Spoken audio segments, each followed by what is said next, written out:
Hello everybody, I am Sacred and thank you for joining me. Today, in this video, we will not do a let's play.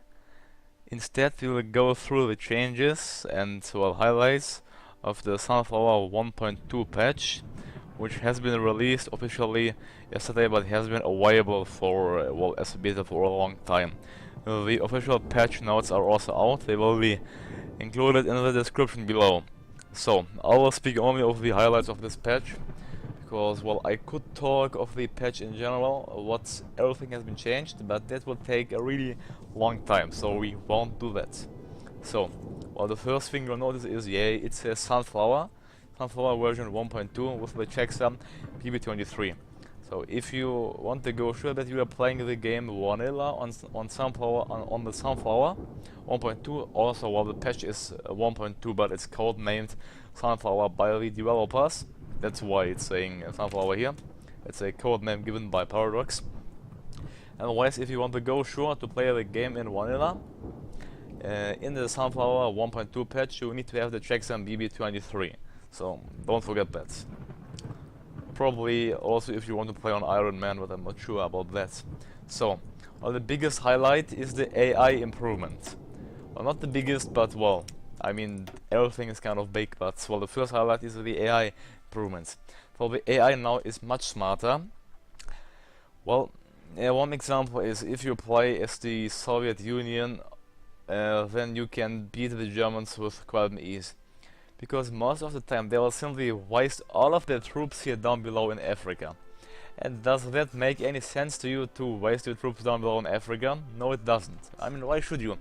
Is there something you really need in Africa? I mean, there are no victory points you'll need in Africa. Maybe one only. Well, one, but the capital is 30, so they won't capitulate even if you capture all of Africa. There is no manpower you can use. Like, the manpower ratio is so bad, from 10 million you can maybe use only 5 or 10, in the best case 10. So per month, 10 per month for such a big effort, and for such thousands of men you lost, that isn't really worth the case. Well, because it isn't your core territory, that's the thing. And also, I mean, in real life, in the Second World War, they fought it because of its rich oil fields and rich resources Africa had. But here, Africa has nothing. They have, I think, some rubber here in Liberia, but that was it. Nothing else. No manpower, no victory points, no resources, so why do we want to capture Africa? But the AI was possessed. Especially the Italian and German AI possessed to get control of Africa.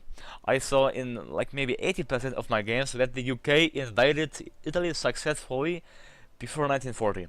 Before 1940, perhaps before 1949 as well. Because they had no troops in their mainland, they had even no troops in the coastal areas. They just sent everything away into Africa. I don't know why, but they did it. So the AI won't overcommit its forces. And the thing as well is, AI knows how to play smart now. With smart I mean, they know how to encircle troops, which they will do. They will try to encircle you, try to crush you, try to do a major unexpected offensive. That's the things which have been changed, which I really like. So the second probably newest thing, which you didn't have in any kind, is that there is a custom difficulty setting which allows you to adjust the relative power of the major countries such as the Soviet Union, France, Italy, UK and USA. To do that, you need to go to here on difficulty. You need to click on this button, where it says custom difficulty, and then you can strengthen. Strengthen means give a country improvements.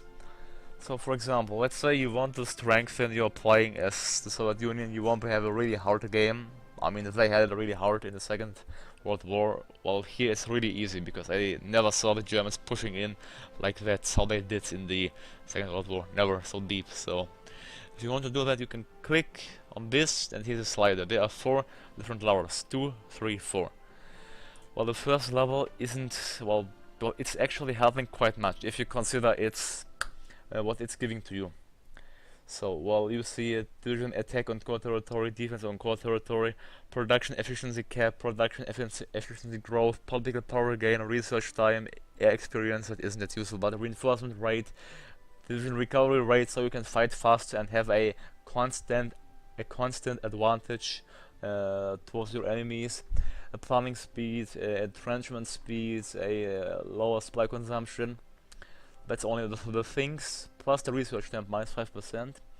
But they're only the things what you will get playing in the first grade of that, the first level of strengthening. If you want to go to the fourth, well, look to that. That will be a really hard game. I mean, you can play the same, so I could go to Germany if you want to a really easy game. You can play on even recruit and on the max bonus, well, which will be just OP, but you can do that. And you will get entrenchment speed, and planning speed, and supply consumption, plus 50%, or minus 50% of supply consumption. Well, what does that mean? That means your troops will only consume the half of supplies, half like resources, equipment, which is, well, simply OP. Reinforcement rate plus 4%, so they will get troops faster. Recovery rate plus 30%, so in the recovery rate plus 30%, your troops will recover 30% faster than usual. So even they have a massive constant advantage towards your enemies. Look to that, political power gain plus 50%, or plus 30% on attack and defense on core territory, on the production efficiency cap and growth.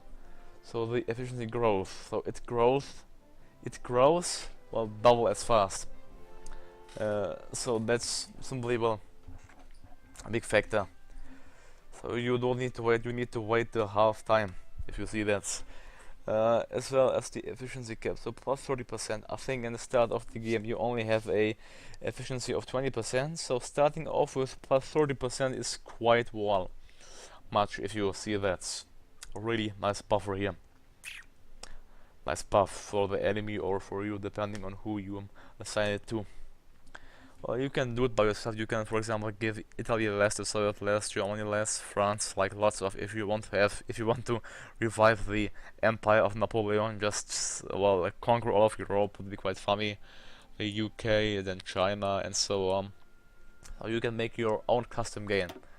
So that's, well, a thing what I really like, which will make the game, well, more fun, like more challenging.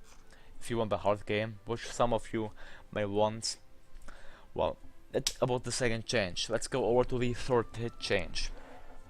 Well, the peace conferences are improved in the third change. Well, these improved peace conferences are based on the popular Steam Workshop mods made by Neutrino. Personally, I used these mods because I simply didn't like how the peace conference was. Well, I mean, one example is I was playing as the Soviet Union. And I was allied, I think, with who was it? I think I was allied with, yeah, Yugoslavia. What Yugoslavia has done is they took all of Italy, they took provinces in Japan, which was, well, completely off land. So they took, well, it just looks so ugly, if you get me. So now that's fixed. Also, countries will, well, take things depending on their ideology. So in the mod you had that a communist country would only take core territories and claims of them, and they would try to puppet the rest. So that's about communists. About fascists, on the other way, fascists would like to grab so much as possible, and, well, vassalizing was the second, well, our biggest priority. But, well, I was playing one game as Germany, and then Japan. Japan took, well, I took, like, things here, then Japan just said, okay, I'll take things here, you didn't take it, I'll take things here, I'll take some land here in Africa, and that just looks insanely ugly, if you get me. Some people don't care, but I care, and it just looks really ugly if the AI does that. So I'm really glad that they fixed that. So the fourth thing is the hot join. The hot join button added for multiplayer games. To do that, simply host a game here, and then, well, you have a button called hot join, and I don't know why I went online now. A button called hot join here. So if you click on that button, what is hot join? Well, people will be able to join your game while you are playing. Up to now that wasn't possible in Hearts of Iron 4, and in all the games they implemented it only later. So it's possible here now. Well, this will just make it able to join the game which you are playing already, which your friend is playing already, just to join a straight ahead, without the host needing to pause or to do something else, to restart even, to rehost. That's a great thing, I think, which will give some life into the multiplayer scene of Hearts of Iron 4, which is, well, a nice improvement, I think. Then there's also a resync button. A resync button has been added to remedy connection issues without having to rehost for multiplayer games. What does that mean? So when I was playing multiplayer with friends, I sometimes got the error message, like a weird error message, like your game is no longer in sync, then like it told me something like xw_554. That was really annoying, and I just couldn't do anything. Not at all. What we needed to do then is, well, we needed to rehost the game, to save, to rehost, which took some time and was quite going onto your nerves. So now that isn't the case anymore.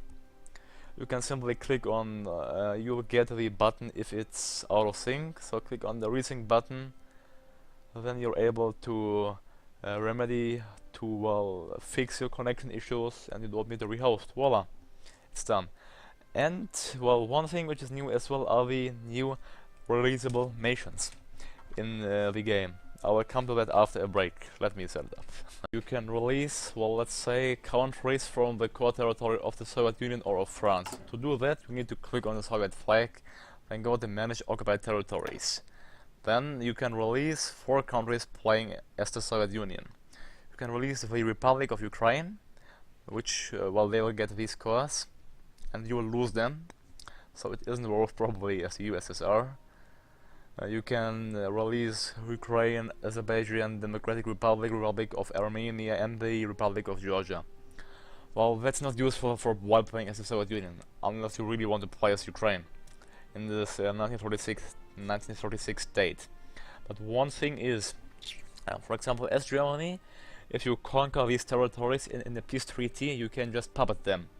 So instead of puppeting the whole Soviet Union, you can puppet these territories, which, well, might be better off.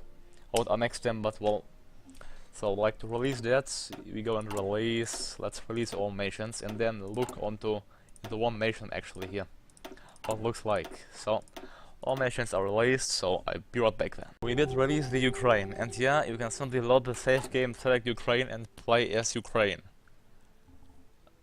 Well, now we are democratic, yeah, because we released it, but we will get in the next elections. Oh, we have no elections. That's a nice democracy I just see. Well, you can get communist as Ukraine, for example.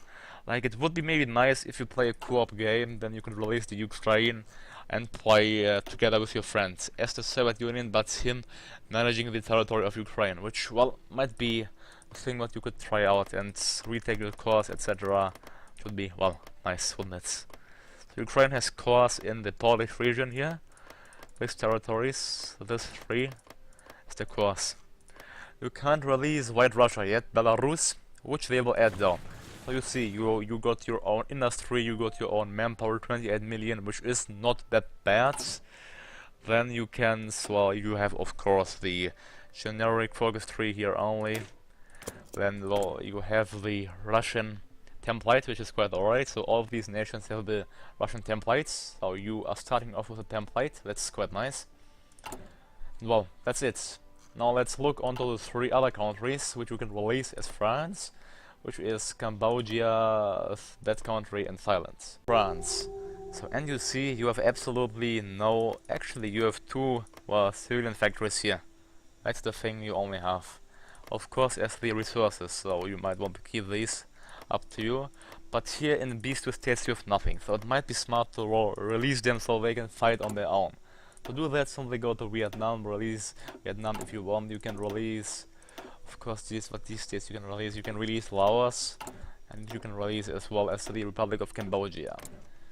So they will most likely join the Allies as well, because they are democratic and they have no elections, except, well, they have elections actually. But Laos doesn't have. Well, that's a mix-max here, 25% for everything. Well, but the advantage of them is now they will build their own industry in the region. So let's apply a bit. You see, they have no industry, so they should go for the industry effort, which they aren't though. they would get is they would do it some free factories, but okay. So then, well, then they get their manpower, and you might want to play as one of these countries. Completely up to you, having a great challenge in front of you. That's up to you. Well, so these are the new releasable nations, and with that we are done with the highlights of the Sunflower 1.2 patch, codenamed Sunflower. The patch notes, so the link to the patch notes will be included down in the description below. So thank you for watching. Please don't forget to like and subscribe. I'm Sacred and I'm out. Have a nice day.